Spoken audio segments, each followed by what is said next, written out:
I view Fethullah Gulen as one of the leading Muslim intellectuals and scholars of the contemporary period, and I actually wish that more people, both Muslim and non-Muslim, will become familiar with his ideas. He's very well known in Turkey, he's known in some intellectual circles in the West, but I think if his views were more widely distributed within the broader Muslim world, the Arab world, Iran, South Asia, Southeast Asia, I think his ideas, deserve to be studied and looked at and debated among Muslim communities and non-Muslim communities. So I view him as a very significant figure.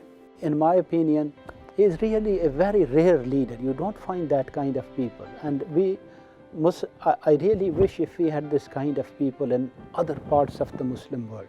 If we had these kind of people in Pakistan, in Egypt, in Morocco, in Algeria, then today we would have been in a much, much better position. Because we really did not have people with this vision of universal good. I think the Hizmet movement and Fethullah Gulen have played an important role in terms of trying to present and advocate a more moderate and peaceful image of Islam. Islam in the West, particularly after 9/11, has a very bad image.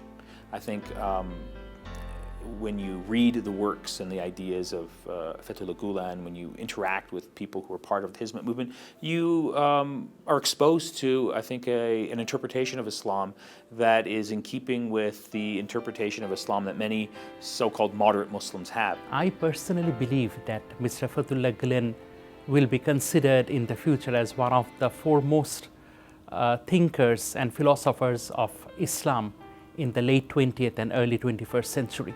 I had the opportunity to read a few books on Mr. Gulen, and I also read a book which is a collection of Mr. Gulen's essays, and I was very impressed with the message of Mr. Gulen, how he promotes the idea of tolerance, idea of coexistence, how he promotes interfaith dialogue among people believing in different religions, how Mr. Gulen promotes the inner beauty of Islam and humanity.